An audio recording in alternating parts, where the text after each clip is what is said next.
All right, so this is my hydraulic drop deck trailer. Now, this might look like a normal utility trailer, but it's not. This is a very special equipment moving trailer where this entire deck drops flat down to the ground. Now, at first glance, it might look like it's ready to go, maybe needs a new deck, but I promise there's a lot more under the hood that I probably didn't even notice when I bought it that we're gonna fix today. Okay, so like I said, at first glance, this thing might look like it's ready to go, right? The deck's a little dented, but you know, that's easy to fix.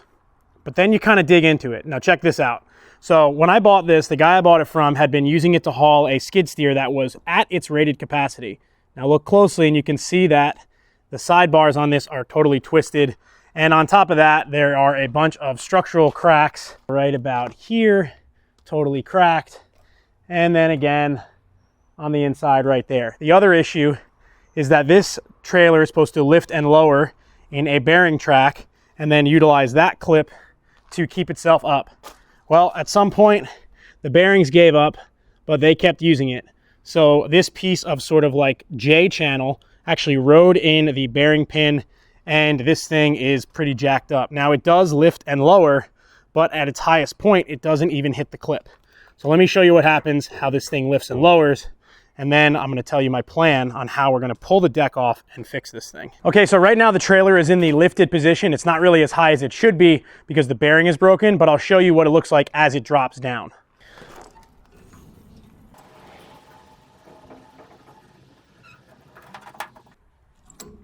Okay, so as you can see right now, the trailer is completely flat on the ground. So if I was trying to pull a machine onto this, it's literally as easy as just pulling it up a tiny little ramp. No tilting, very, very safe way to load. And the thing about these trailers, which I think is particularly interesting and cool, is that they are designed to be loaded not hooked up to the vehicle. So obviously you can load them hooked up to your car, but if you wind up in a tight spot where you have to maybe leave the trailer somewhere, you can load and unload it with it just flat on the ground, which I think is like a really cool feature in case, you know, you have to use like a trailer caddy maybe, or you have to do something kind of creative. Or if you want to leave it somewhere, load, unload, you know, keep stuff off the ground. So you use this lever, and there's a hydraulic pack in here to lift and lower the deck. So right now the deck is lowering, and you can see the way that the pin is riding along that shaft. Now, if I were to stop here and try to lift the deck back up, you'll see that it doesn't actually make it to hook on this pin. So the only way to get it on that pin is with a car jack, but right now we're gonna lower it all the way down and take a look at this thing in the lowered position. Now that it's on the ground, I'll show you how we actually have to jack the entire trailer up in order to get the deck off. Okay, so in order to get to these pins from the back side, the entire deck has to come off the trailer, but as you'll see, how would you do that? Now, on modern versions of these trailers, the company actually put basically like a cutout in this channel so that you could lift the trailer up and then like slide the body forward. This is a very old version of this trailer, and what I'm pretty sure they did is they welded these little caps on the top of these channels, and essentially those are just kind of superficially on there. You can tell because they're not fully welded around every side. So what we're gonna do is we're gonna cut those off, we're gonna jack up the trailer, and then we're gonna lower the hydraulic piston as far as it'll go, which should essentially drop the deck out from inside the frame. And then once that's out, we can work on fixing these bearings. We'll have even better access inside the wheels. And then we can flip the deck on its side to cut the welds, get this diamond plate off, and prepare it for some new decking. So let's get into it. So in order to get the actual frame of the trailer up, I used this high lift off-road trailer and jacked it up from the center point in between the wheels. Now, I'm gonna have to lift this thing pretty high in order to actually lower the deck enough to pull it off of those bearing tracks. This is a pretty tricky process, and I'm starting it on my own while I wait for my friends to show up to give me a hand on this particular day.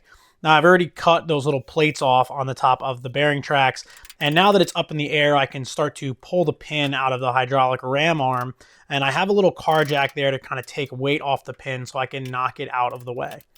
So once I knock that pin out, I go over to the other side of the trailer after lowering down the car jack, and I've got it on a block of wood, and I use a toe jack here to lift it up and lower it, and you can see the success. Now, up until this point, I didn't know how I was going to get the deck off of the trailer. So this was pretty exciting to actually see those bearings for the first time. And then I busted out the forklift to try to actually pull this thing apart with a little more force. Now, the whole trailer weighs about 3,000 pounds. So the deck, I would assume, weighs about half of that, between 1,000 and 1,500 pounds. So I had to pull it back, and this is a pretty difficult and tedious process. Ideally, I would have lifted the trailer up probably even higher, but I didn't really have enough room on my jack stands. So we sort of just made do with what we had, lifted up the deck with the forklift, tried to pull it with straps, and basically just with me and my two friends, we were able to kind of sneak it out from inside the trailer frame. Now, this is not something that I ever want to have to do again, basically pull the deck off and put it back on. So all the work that I'm going to do to this has to be done prior to putting this thing back together. Now, we're able to use the forklift to lift up the deck and lean it up against the wall so that we get it out of the way, and we can start looking at the bottom of the deck and inspecting some of the welds and seeing how much work we're going to have to actually do to the frame of the deck itself.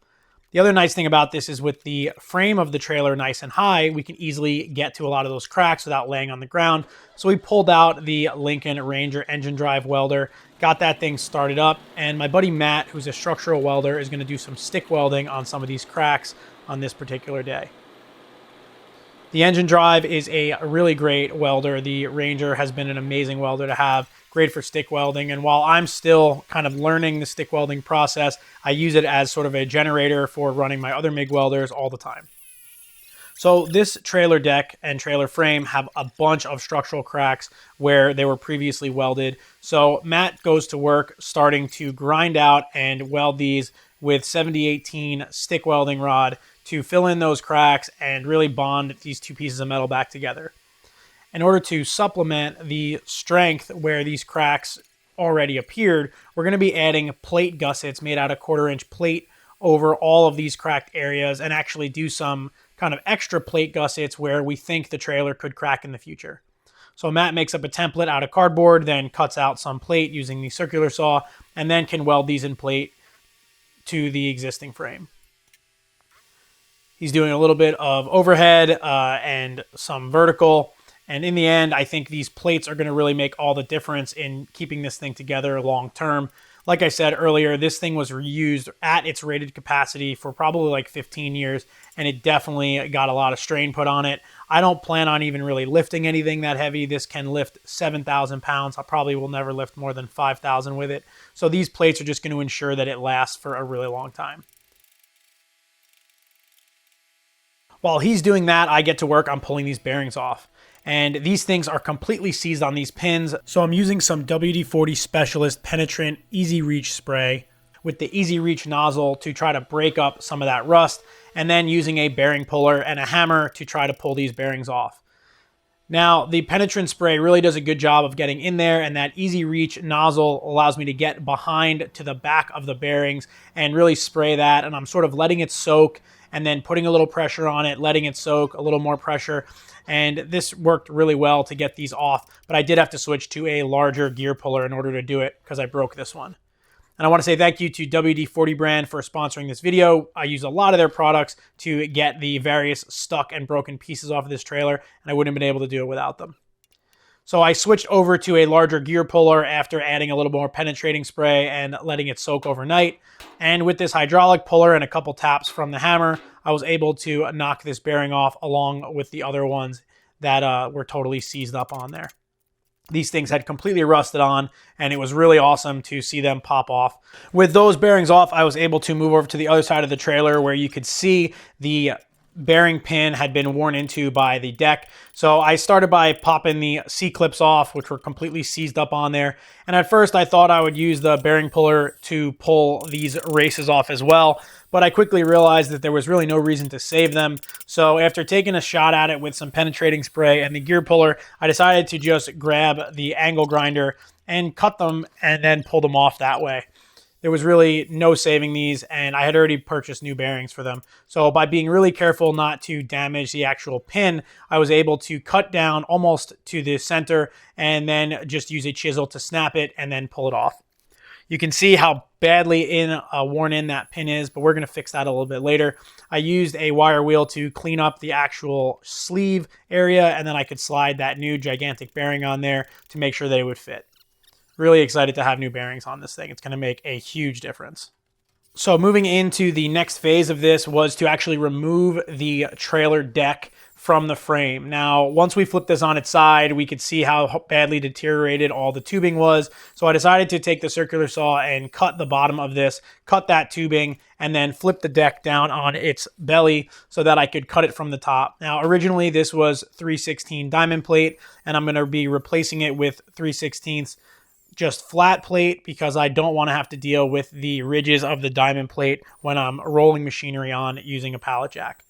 I'm using my metal cutting circular saw to do my best to cut the deck up into manageable pieces, but not cut the actual exterior frame tube. So I want to just basically cut this thing up and pull it off, cutting through the welds, cutting as I can with either a Sawzall or a grinder, and really just trying to pull this thing apart.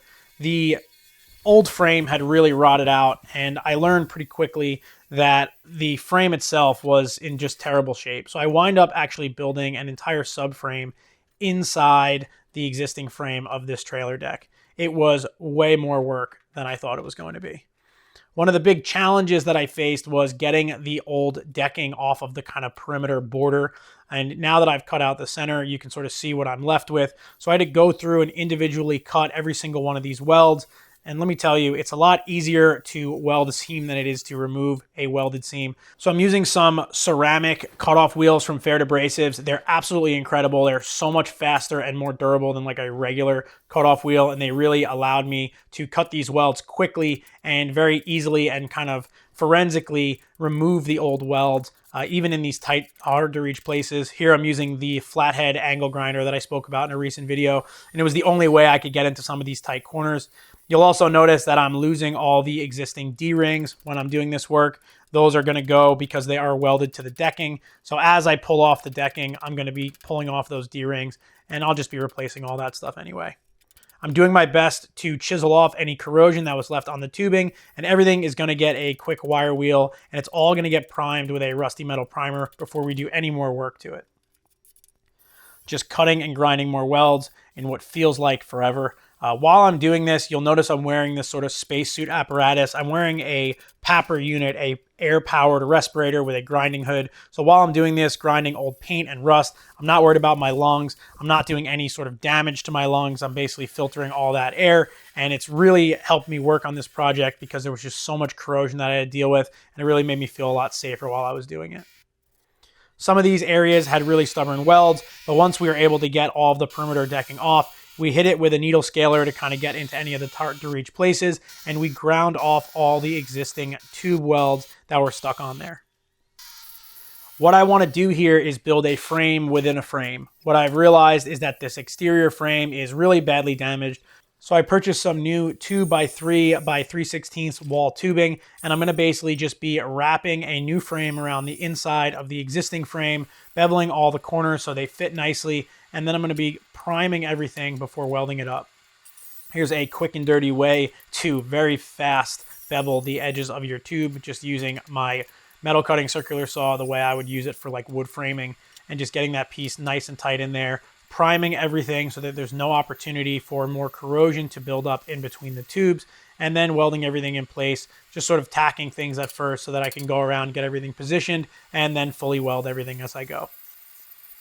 It's really nice welding on this brand new tube, and what I found was the corner section of the existing tube, while it was a little corroded in some areas, it definitely had the most structural integrity. So I feel like I got a good bond, and I'm not worried about this frame falling apart again. I can bevel the other side of this tube, get it on the other section, and I'm actually going to be changing the way that this frame was supported. Originally, there was two tubes kind of offset to the sides, but I'm going to be adding even more ridges and more webbing when I put this thing back together, because I'm going to be bringing heavy machinery on this, more with a kind of center point load versus like a bobcat or a mini excavator, which we will move in the end of this video. So stitching in all this welding, all this tubing, adding extra frames, priming everything, working well into the night and probably driving my neighbors crazy, but really adding a very strong framework inside that frame, which is going to make this thing last a really long time. The next stage was to prime the bottom of the decking. I'm using 3/16 thick hot rolled sheet, and I only could manage it in half sheets because I didn't want to try to manage a full giant sheet, which is going to allow me to have a seam in the middle, but also just make it more manageable. And just going around and kind of giving everything a couple of welds to get it all stuck in place, and then flipping it on its side so we can actually weld the bottom of it. I can't get to all the cross sections of the tubes from the top, and I don't want to warp it by welding too much in one side. So we flip it up on its side and lean it against the building with some safety straps, and then we can weld everything from the bottom after we do a little bit of wire wheeling inside those corners. Now, my buddy James from American Metal Fabricators stopped by and wanted to get some time in on the Lincoln 215 MPI. This is a really great multi-process welder that I'm running on 220 using an extension cord. And James is able to put in a lot of welding time on the bottom side of the trailer and really make sure that deck's not going anywhere. Now, actually, while he's doing that, I'm over on the other side of the yard getting ready to weld these pins back in and weld these big gouges and fill them in. So I used a MAP gas torch to kind of preheat that bar, make sure it was nice and hot. And then I go in, crank my welder up as high as it'll go, and weld and burn in those big gouges. Now this is going to add a lot of strength, and it's going to make sure that these pins don't bend. They're like 3 inches thick, so I'm not that worried about it, but I want to make sure that I add as much strength back to that as I can. Now I've got to do this on both sides, and I make sure to clean it out with a wire wheel, gouge it out a little bit with a grinder, and then allow that preheat to really soak in, get it nice and hot so that when I weld, it definitely penetrates, and I definitely feel like I got a nice, good weld on both of these pins. You can see the way that bearing still fits on there. I didn't do any warping or add any spatter, and then I'm able to put the new large roller race bearings on the rear section as well. The next stage was to make some more gussets, and I did this over on the plasma table. I pre-cut them using the circular saw, but then I needed to cut some circles to go around those pins. And here's a little trick. If you have to cut a pattern on a plasma table that runs off the side of your material, if you can back something up against it, it'll still cut without actually losing its arc. So you can see that sort of C cut out in this gusset. And then I'm able to weld this all the way around and really add a lot of strength to an area of the trailer that had previously cracked. The cracks on this thing were pretty incredible. They really must have abused it in its past life, but I'm sure with welding up those cracks and adding these gussets, we're not going to have to worry about cracking like that ever again.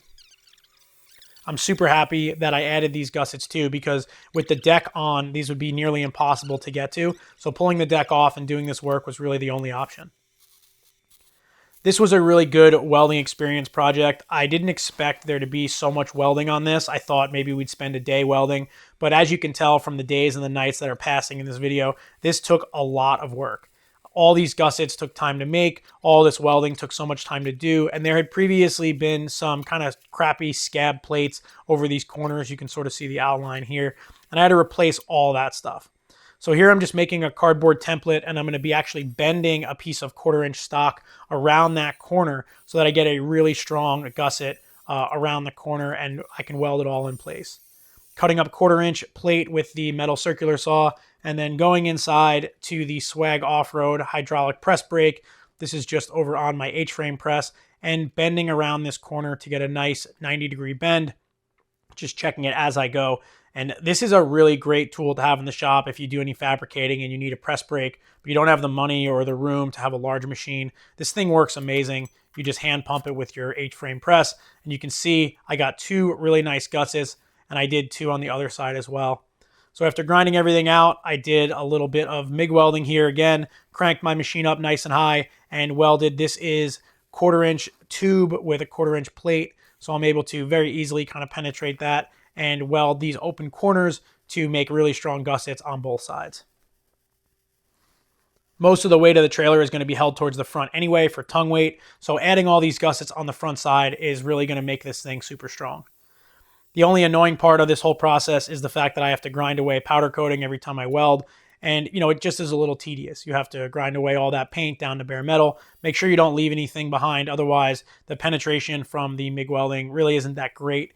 If I was stick welding this, I probably could have welded through some of that paint, but with the hard wire, I'm running 035 wire with C25 gas. I really want to make sure that I have a nice clean weld surface so I can get a nice good penetrating weld no matter what part of the trailer I'm welding on.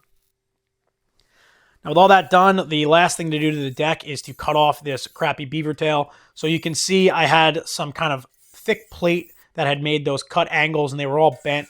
All this is super rotted out. This had just been, never washed, never cleaned. So I was able to cut this off, cut off these pieces with the Sawzall.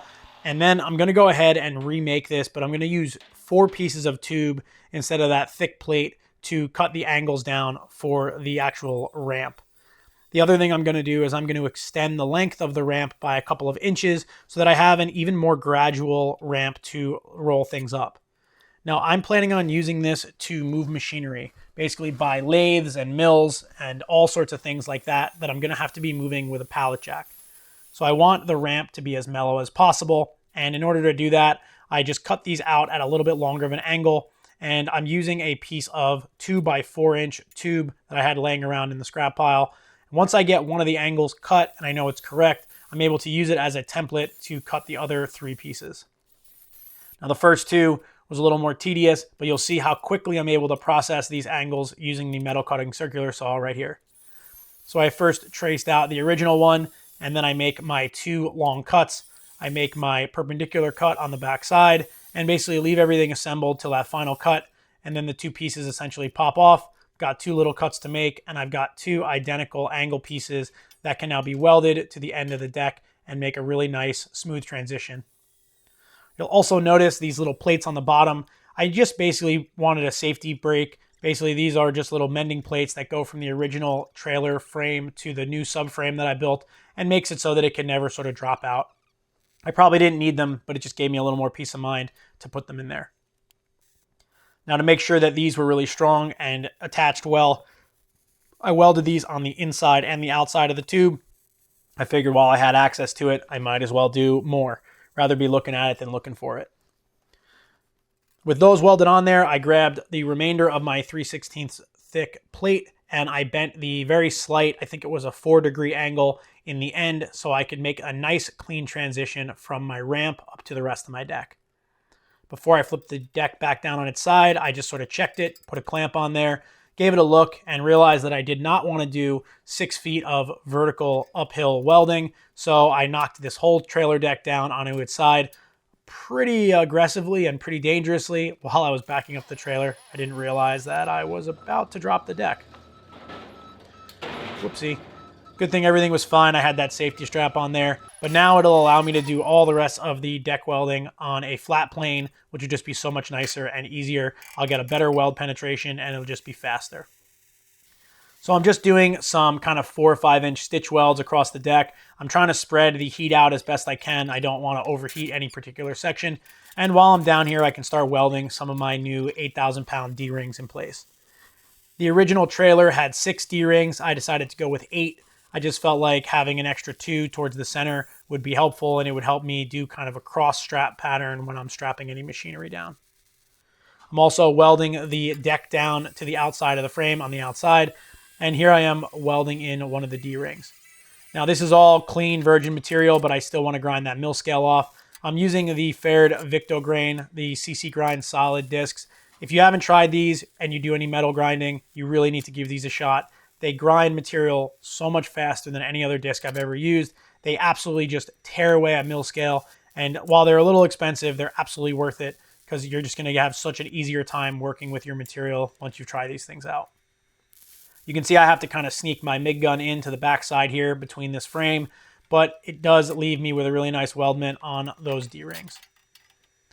Now the ramp is going to have to be done in 3 pieces because this is the rest of the material that I have. And I just use a little block of metal there to kind of hold it down while I get everything laid down in place and I can start to tack it. Now I really like the way that I did this because the end of the ramp doesn't have a seam. So there's a nice bent transition. So that kind of critical area where you'd be trying to roll something over the edge, there isn't a seam to get in the way. And once everything's ground flat, it's basically completely seamless as though this was one nice piece of material. Now with the deck stitched on, I could move over to my axles and my brakes. Now I'd already taken the rear brake off here and you can see it was completely shot.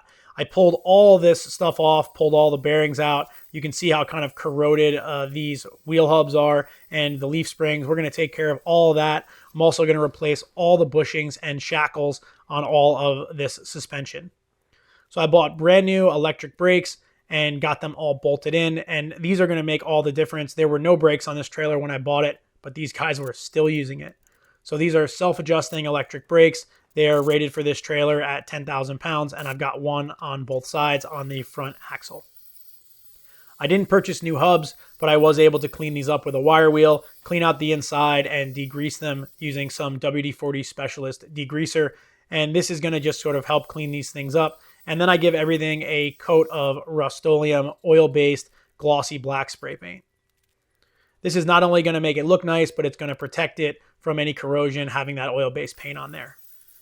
I also cleaned up the wheels, and you can notice that the tires are in pretty rough shape. I had a local tire shop replace all 4 tires, but before I did that, I decided I would paint the wheels black just to give the whole thing a nice clean look. I cleaned them up with a wire wheel and again hit them with some Rust-Oleum black gloss oil-based paint and gave them a couple coats and really gave them time to dry inside my nice warm shop so that they could set, and then I would get those tires changed over. For the degreaser on this project, I'm using the WD-40 Specialist Degreaser and Cleaner Easy Pods. Basically just drop them in a spray bottle of water and you can kind of adjust the concentration. They're great on the go and they worked really well to clean this thing up.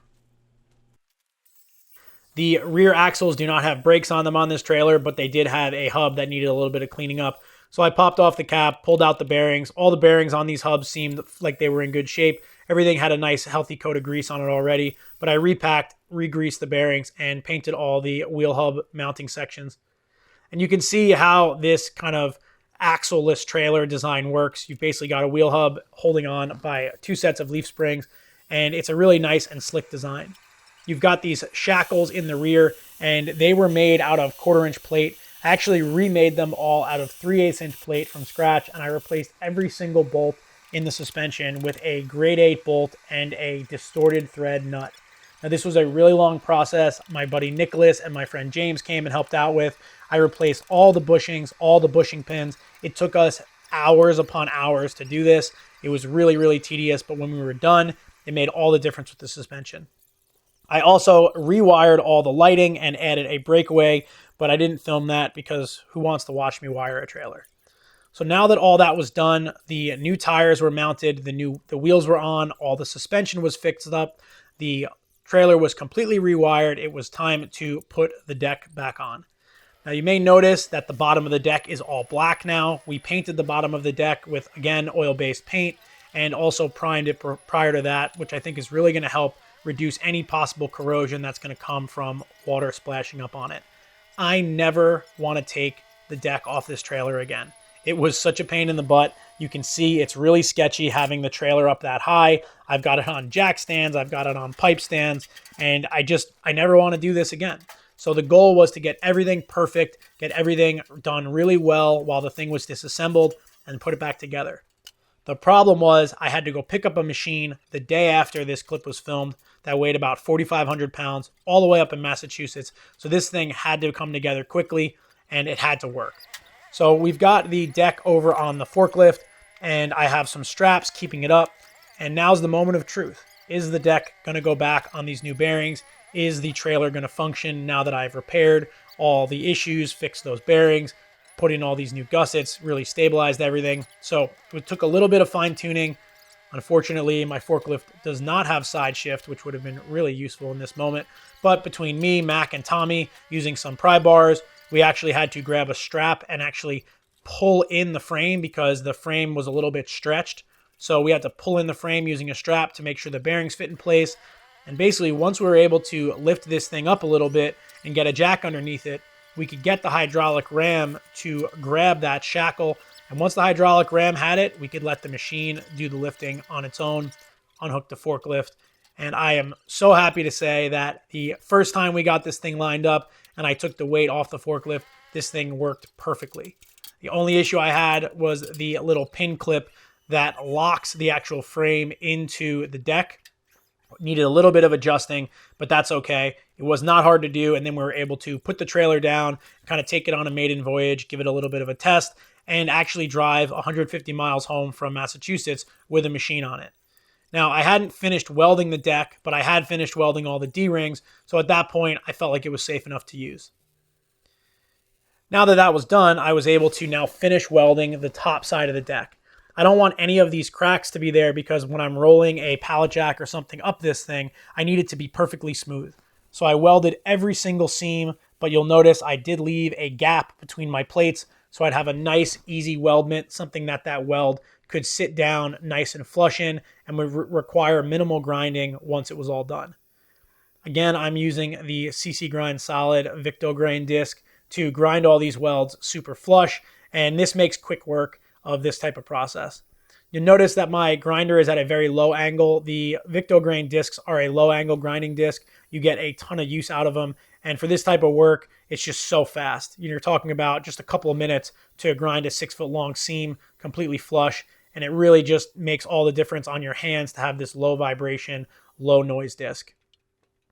Now, of course, the day that I needed to prime this, it had rained, and I also needed to degrease everything with that WD-40 Specialist degreaser.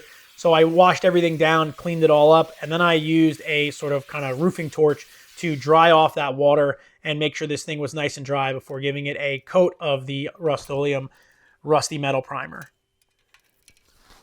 Now I give this a nice healthy coat of primer on all the raw metal, which is exactly what we did on the bottom. Luckily, I don't need to prime the entire trailer because the powder coat is basically going to act as a primer coat for the rest of it. And once I've given that a few days to dry, I go back with some Rust-Oleum spray paint and some Rust-Oleum roll-on paint. Now, like a dope, I painted this with flat black paint thinking that it was glossy because I didn't read the can. But it's okay, the flat black paint actually acted as sort of another primer coat. So after the primer itself, it got a coat of flat black across the entire thing. And then I went back and painted it with 2 coats of glossy paint as well. When I painted it black, it really started to look finished, and I started to get super excited about how much work I had put into this and how great of a trailer this is going to be when it's done. The last little bit of fabricating work to do was to remake those little doors that would go over sort of the toolbox and the hydraulic pump. So I used the one door that I did have as a template, and then I cut out a scrap piece of diamond plate over in the shop to make a replica door for the other side. They never had a door over the hydraulic pump, so it got covered in rust, and I definitely don't want that pump to go bad. It's probably going to need to be replaced relatively soon, but in the meantime, I want to protect it as best I can. So I took that piece of diamond plate and then the other cutoff, and I was able to not only make a door for the right side, but make a floor for what is supposed to be the toolbox on the left side. I left some gaps around the edges in case water gets in there, it has somewhere to go. And that's actually where my wiring harness is going to go and where my ground is going to be. And this will be a nice place for me to keep things like chains or extra pins or clips, whatever I need. I could put my binders in there if I needed to, or straps. I'm probably just going to keep a can of spray paint in there. So if I see any rust developing, I can get a coat of paint on there. I did a similar design to the factory with pin hinges on the other door, so it's easily removable. And it still allows me to get to the hydraulic pack. So I add this little bar, which is similar to the other side, and I can put a clevis pin in there to keep these doors closed. Or if I want to kind of secure the trailer, I could put a lock in there to keep whatever else I need inside.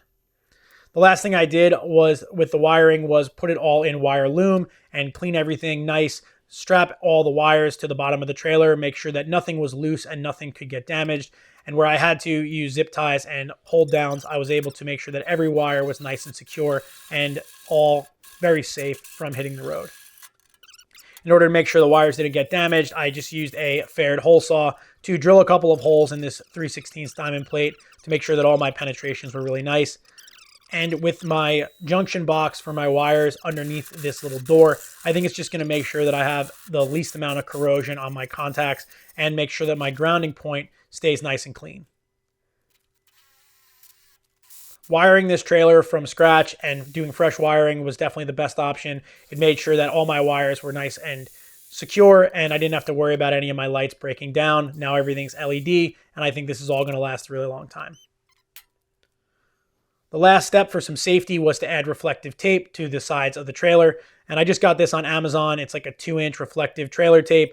I did my best to apply it, and then I used a roller like you would use on kind of flashing tape to make sure that I got a really nice secure fit. I think the tape really set it off and made the thing look like it was brand new. I added it in all the areas that Triple L would typically have the tape on a brand new trailer, and it does look really nice. The black rims and the new tires also really set the thing off, and not in this clip, but right after I did this, I replaced all the lug nuts with brand new chrome-plated lug nuts to make sure that they didn't have any cross-threading.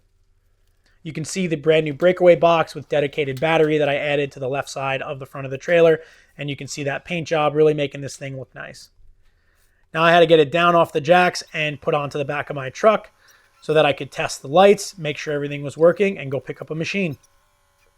Now, this new Ram 3500 that I bought this year has a cool trailer light checking feature, so I'm easily able to kind of pull the trailer out and then make sure that all my lights are working, my signals, my stop lights, check everything through sort of a sequence. You can see everything flashing there. And then we're able to drop down the deck and put a little piece of equipment on it. I have this little Surefire heater that I've been using a lot. It's a diesel heater, weighs a couple 100 pounds, and you can see how it's so easy to just roll that thing right on the trailer deck and lift it back up and put it in place. But here's a real test and a real testament to how useful a trailer like this can be. We go over to my buddy Mac's yard and we pull off the heater, and then we're going to pull his mini excavator right onto the deck. No ramps to deal with, no risky loading where you've got the bucket down trying to keep the thing from tipping. We just pull it right onto the deck and then use the hydraulics to lift this trailer up and lift the piece into place. This trailer is going to be absolutely amazing for moving equipment. I'm so glad that I spent the time and money to rebuild it. Something like this costs about $20,000 to buy new, and I spent less than $10,000 on the purchase, the parts, and the rebuild. So thank you to WD-40 for sponsoring this video. Thank you guys so much for watching. I'm really excited to be picking up machinery and showing off this trailer in future videos.